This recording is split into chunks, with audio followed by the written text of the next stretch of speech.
இவன் நிம்மதியை கெடுக்கணும்னே என் பொண்ணை கூட்டிட்டு வந்து அவன் வீட்டுல வச்சிட்டு இருக்கான். அவன் நல்லா இருப்பானா? நாசமா போறவன். இத்தனை நாள் நீங்க பேசும்போதெல்லாம் நான் பொறுமையா இருந்தேன். இனிமே எங்க அண்ணன் குடும்பத்தை பத்தி தப்பா பேசுனீங்க, என்னடி பண்ணுவ? இந்த வீட்டுக்கு நான் மருமகளா வரதுக்கு காரணமே என் திருவண்ணன் தான். அதுக்காக உங்களை சும்மா விடுறேன். யாரு தடுத்தாலும் சரி, நான் வளகாப்புக்கு போதான் போறேன்.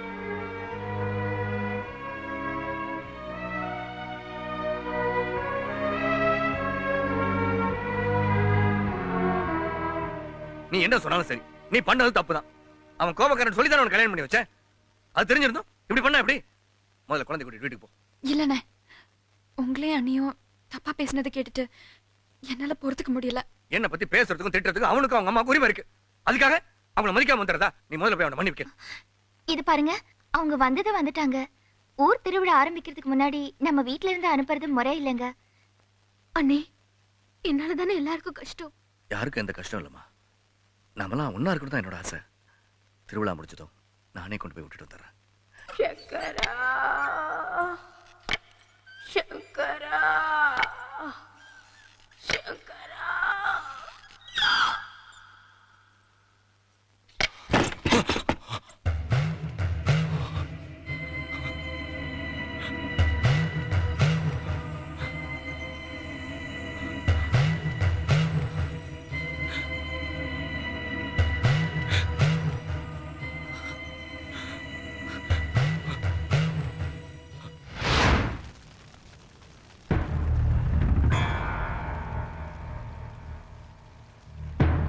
அம்மா எரிஞ்சு சாம்பலாகிறதுக்குள்ள அந்த 2 பேரோட குடும்பமும் வெடிச்சு சதறணும்.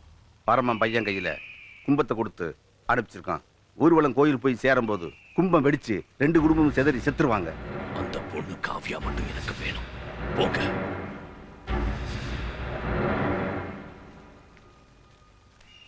ஐயா, இது ரொம்ப அடியா ஐயா. உங்க பகையை தீர்த்துக்கிறதுக்காக என் பையனை பழி கொடுக்கலான்னு பாக்குறீங்களே, இது உங்களுக்கே நல்லா இருக்கா? இந்த கையால எங்க அப்பாவை கொன்ன, என் தம்பிய கொன்ன, இப்ப எங்க அம்மா. எனக்கு யாரும் இல்ல. ஆனா என் தம்பியோட வாரிசு அந்த காவியா வயித்துல வளருது. அது எனக்கு வேணும். அவளை தவிர அந்த குடும்பத்தையே கொல்றதுக்கு உன் பையனையே அனுப்பியிருக்க. அட பாவி, இவ்வளவு காலமா கூட பழகியும் உனக்குள்ள இருக்கிற கொலவரி எனக்கு தெரியாம போச்சே. யோ, என் பையனை அனுப்பிச்ச. உன் உடம்புல ஓடுறதும் உன் பையன் உடம்புல ஓடுறதும் அவங்க குடும்ப ரத்தம் தாண்டா. மாப்ள, மாப்ள, மாப்ள, மாப்ள, உங்களுக்கு நான் துரோகம் பண்ணிட்டேன் மாப்ள. என்ன மன்னிச்சிருங்க மாப்ள. என்ன மன்னிச்சிட்டேன்னு ஒரு வார்த்தை சொல்லுங்க மாப்ள. கல்யாணத்தன்னைக்கு நம்ம காவியா காணாம போனதுக்கு காரணம் நம்ம திருவோட தம்பி ஜீவா இல்ல, அந்த சங்கரவாண்டியோட தம்பி தான் காரணம். அவங்க 2 பேரும் காலேஜ்லயே ரொம்ப நெருங்கி பழகி இருக்காங்க. அவனாலதான் காவியா கற்பமே ஆயிருக்காங்க. காவியாவும் தங்கச்சின்னு தெரிஞ்ச உடனே பகையாளி தங்கச்சி கூட பழகிறேன்னு கூட போறத தம்பின்னு கூட பாக்கலைப்பா. அவனை அடிச்சே கொண்டுட்டான். கல்யாணத்துக்கு முன்னாடியே அவ கற்பமான விஷயம் ஊருக்குள்ள தெரிஞ்சா உன் கௌரவம் போயிருமேன்னு நம்ம குடும்ப மானத்தை காப்பாத்துறதுக்காக திருமண சம்சாரம் ஜீவாவோட உன் தங்கச்சி அனுப்பிச்சு வச்சிருக்காப்பா. திரு நல்லவப்பா, அவன் தெய்வம், அவனுக்கு ஒண்ணுமே தெரியாதுப்பா. இன்னைக்கு திருவிழா கூட்டத்துல திருவோட குடும்பத்தை மொத்தமா அழிக்கிறதுக்கு அந்த சங்கரபாண்டிய மகனையே அனுப்பிச்சிருக்காப்பா. அவங்கள போய் காப்பாத்துப்பா. போப்பா, போப்பா.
காவ்யா காவ்யா அண்ணி காவ்யா காணோம்.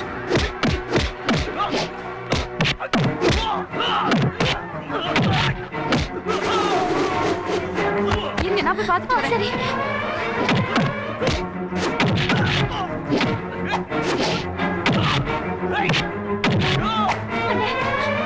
என்னம்மா கை அடிக்குதா கொண்டா? அண்ணே காவியாவை காணோம்னு. என்னது காவியாவை காணுமா? ஆமா.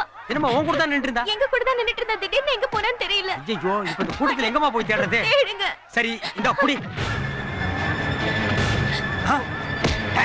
சொல்றா சொல்றா சொல்றா ராஸ்கல் சொல்றா உன்னை கொன்னே போடு. சொல்றா காவியாவை எங்கடா கொண்டு போய் ஒளிச்சு வச்சிருக்கீங்க? சொல்றா சொல்றா. சங்கர்லிங்க ஆளு தான் தூக்கிட்டு போனாங்க. சங்கர்லிங்கம். இன்னும் பல வீடியோக்களை காண சன் லைஃப் சேனலை சப்ஸ்கிரைப் பண்ணுங்க.